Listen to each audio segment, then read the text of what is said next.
when you're writing, are you thinking about for a particular group? Because when you were playing in Shapeshifter, you played a bunch. You played a lot of the same tunes in different groups or whatever. That's a very recent development.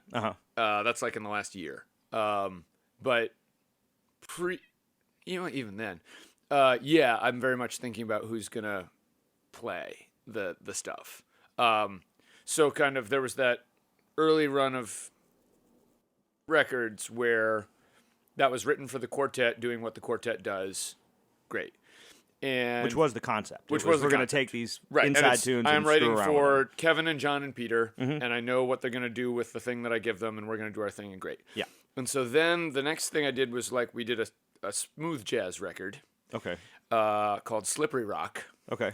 And on that one, initially I was like writing keyboard parts, like John and Peter were going to maybe play keyboards, but then we did that live on a couple of gigs, and it was like, it didn't work. Sure. So then I kind of like rearranged it for still the same quartet, but using this totally other, basically I bought a shit ton of smooth jazz records and got way into the kind of specific vocabulary of that music. Like you hear like 4 notes of bebop and you know it's bebop. Yeah. And you hear like 4 notes of like post-train, post-bop, and you know what world you're in. And there's like licks that are touchstones that everybody knows. Yeah. Right.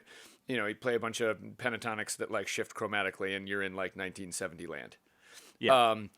And so the smooth jazz thing is like abhorrent in a lot of ways. I was going to ask you if you're trying to torture yourself. Right, well, yeah, I mean, kind of. But like, so the thing is like, most of that music is terrible. But on the other hand, most music is terrible. Sure. It's like, I'm okay with that. Right, yeah. and I'm fine with that. And so the thing that smooth jazz does is there's like certain mostly melodic gestures that are unique to that idiom. Mm-hmm. And they're like, it's got its own ornaments and it's got its own phrasing. And, even taken out of context, you play certain ornaments and phrasings and like you're in smooth jazz land. Yeah. Regardless of what's going on around you. Sure. So I wrote a bunch of songs kind of using that vocabulary and then doing to those tunes what we do to my tunes anyway. It's just now we've got another vocabulary that's entered the fray. Sure. Which had already happened anyway. Like since the beginning of the band, like that stuff would creep in as like a sincere musical joke.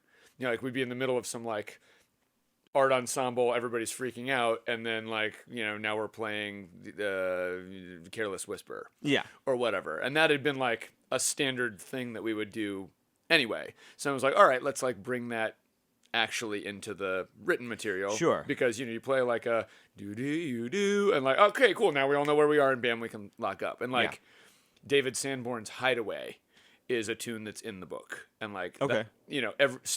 Now, like every third or fourth gig, we play Hideaway by Dave Sanborn.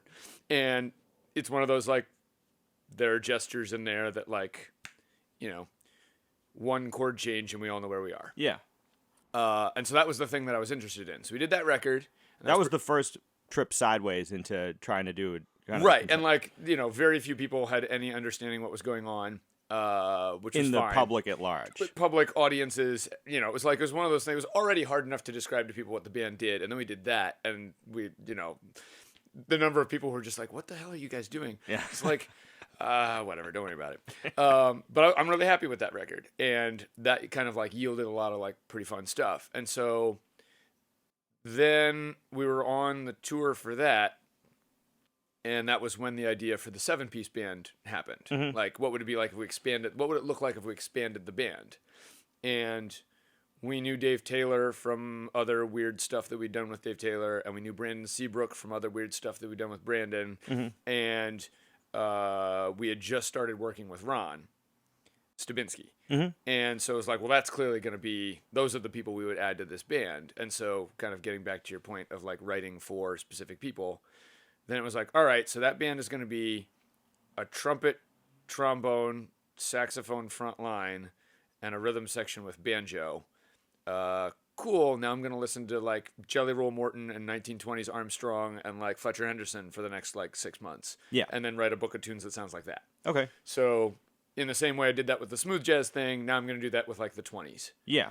you know, But the personnel came first. the personnel came first. You said these are the people that I want to play with. What can I do with this? Let's jump into the 20s because this banjo has to fit in here somehow. Correct. And that's, I think, also comes from there aren't very many people that we've met that are comfortable doing the thing that the band does. Yes. And so this kind of gets to kind of the way we think about the band, which is it's very predicated on the idea that if when we want to, we can play a rhythm changes in a way that like the guys at Smoke would be approving of. Sure. And then we can also crawl all over the drum set in a way that, Lester Bowie and the art ensemble would be very approving of. Yeah. And there aren't actually that many people comfortable doing both of those things.